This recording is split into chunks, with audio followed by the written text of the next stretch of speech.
कमरे में तो एसी है, लेकिन अंदर उनके हीटर चल रहे हैं।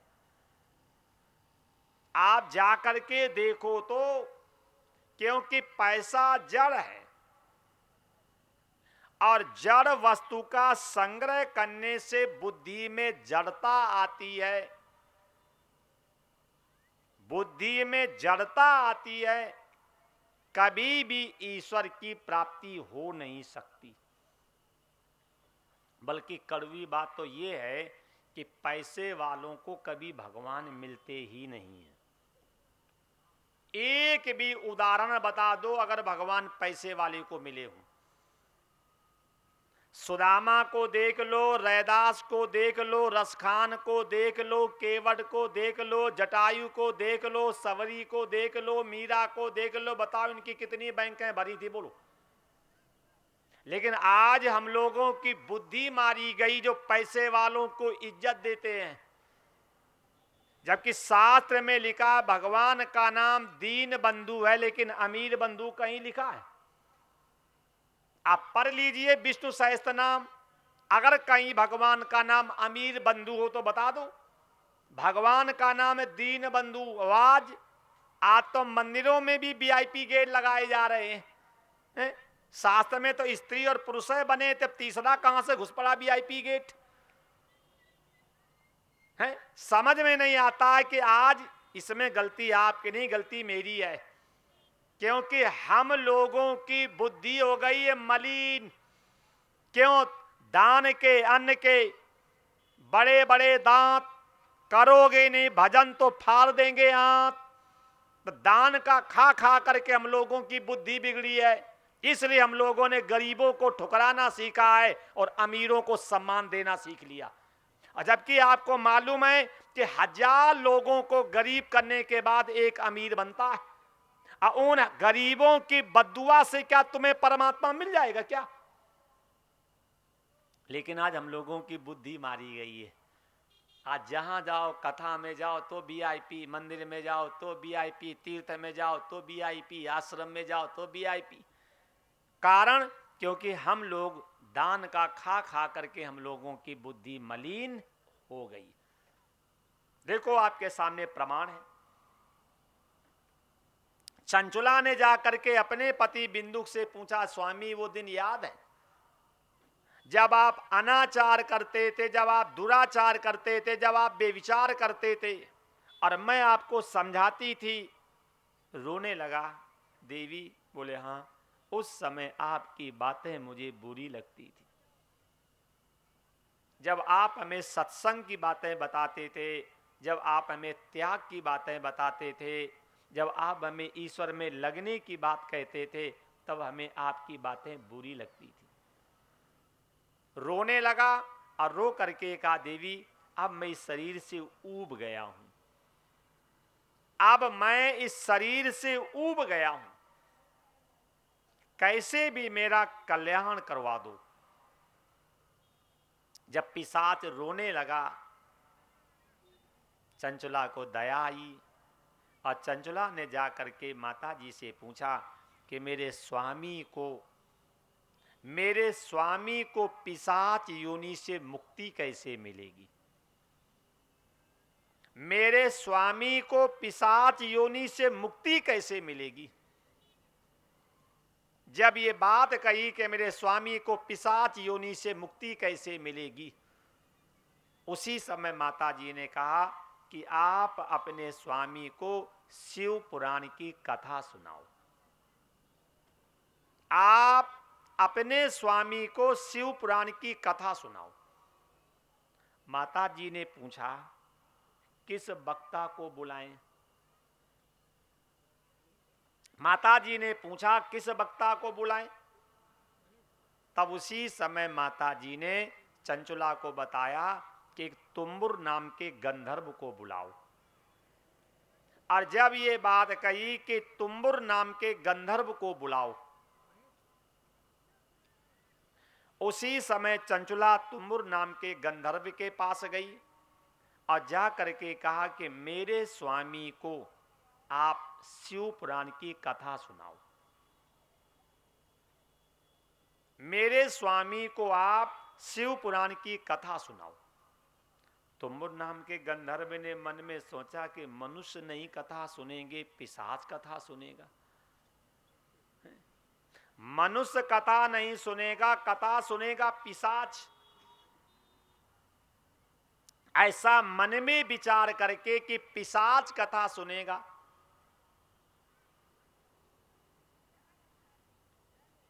तो क्या हुआ, फिर उसने मन में सोचा कि हिंदुस्तान में वक्ता तो बहुत हैं, और माता जी ने मेरा ही चुनाव क्यों किया। वैसे ये बात हम लोगों को सीखनी चाहिए,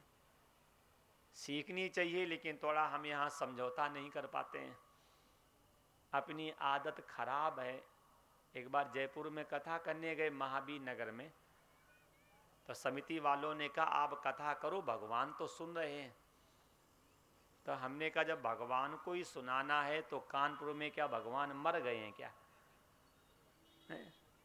जब हमें भगवान को ही कथा सुनानी है तो क्या हमारे उत्तर प्रदेश के भगवान मर गए क्या? अब हमने उठाया झोला अपना चले आए। समिति वाले जो होते हैं वो सिर्फ नाम के भूखे होते हैं। बोले महाराज आप कथा सुनाओ, भगवान तो सुन रहे।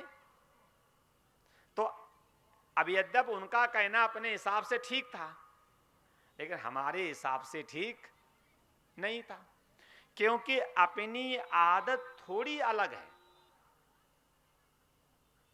और ये भी ध्यान रखना, त्यागी और भोगी कभी एक साथ रह सकते हैं क्या? दिन और रात कभी एक साथ रह सकते हैं क्या? तो ये तारतम्य मिलेगा नहीं कि एक ब्रह्मचारी और एक भोगी एक साथ रह ले, असंभव। त्यागी और बैरागी एक साथ रह ले, मेरे हिसाब से बात नहीं, आपके हिसाब से चल जाता हो। देख लो आपके सामने, तुम्बुर नाम के गंधर्व ने मन में सोचा कि माता जी ने मेरा ही नाम क्यों लिया, अर्थात मेरी वाणी को शुद्ध करने के लिए। अगर किसी वक्ता के पास कोई श्रोता जा करके अगर कथा सुनने की जिज्ञासा करता है, तब वक्ता को श्रोता का एहसान मानना चाहिए। ये बात सही है कि अगर कोई श्रोता किसी वक्ता के पास जाता है और जा करके कथा सुनने के लिए आग्रह करता है, तब वक्ता को श्रोता का एहसान मानना चाहिए।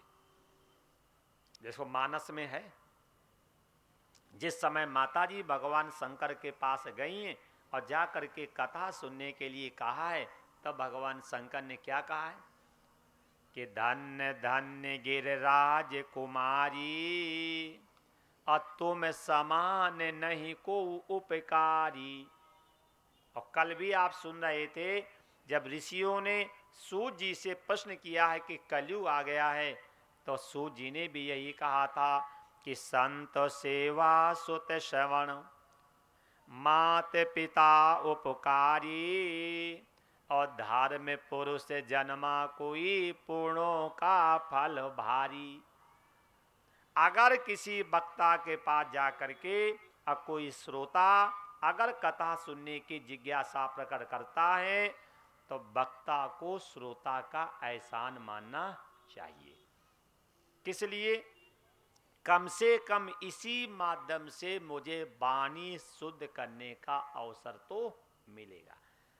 ऐसे मान लो आप लोगों ने अगर हमें यहाँ ना बुलाया होता, तो हो सकता ये 9 दिन बैठ करके हम कहीं पिक्चर देखते, पत्ते खेलते, कुसंग करते, है कि नहीं? तब मान लो ये 2 घंटे 2.5 घंटे अगर हमें आपने बोलने का समय दिया है, तो ये आप ही की तो महानता है कि नहीं?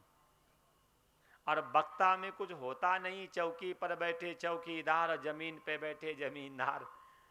तो हम तो अपना चौकीदार हैं, जो पुस्तक लिए बैठे हैं, जिम्मेदार तो आप ही हो, है कि नहीं? चौकी पर बैठे चौकीदार और जमीन पे बैठे जमींदार। वक्ता देखो, अगर आप चाहें तो वक्ता एक भी शब्द बोल नहीं सकता। ये तो ईश्वर की महिमा होती है कि एक के अंदर बैठ करके बोलता है और अनेकों के अंदर बैठ करके सुनता है। इसमें कभी भी हम लोगों को अभिमान नहीं करना चाहिए। बस ईश्वर का एहसान मानना चाहिए कि ईश्वर ने गद्दी पर बैठ करके मुझे वाणी शुद्ध करने का अवसर दिया। लेकिन वो हम लोग मानते हैं एहसान? अब तो हम लोग भाड़े के भी रख लेते हैं आगे पीछे चिल्लाने वाले, सब जानते हैं आप लोग, क्योंकि आप लोगों को उसी मन लगता है। क्योंकि समय जमाना है जो जितना बड़ा पाखंडी उतना बड़ा शिष्टाचारी। आज समय जमाना है पैकिंग और विज्ञापन का। जितनी बढ़िया पैकिंग हो और जितना बढ़िया विज्ञापन हो, आज उतने बड़ा तो संत है। आज त्याग और ज्ञान की कदर है ही नहीं। आज न तो त्याग की कदर है और न ज्ञान की कदर है। इस जमाने में पैकिंग और विज्ञापन की कदर है। और मैं आपसे फिर कहता हूं, जहां पे दिखावट, बनावट, सजावट होगी, वहां चौथी बात आएगी गिरावट। जहां दिखावट, बनावट, सजावट, वहां चौथी बात आएगी गिरावट।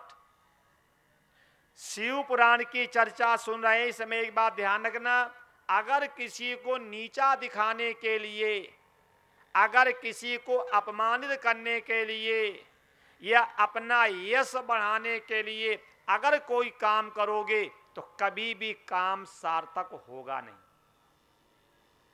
दक्ष ने भगवान शंकर को नीचा दिखाने के लिए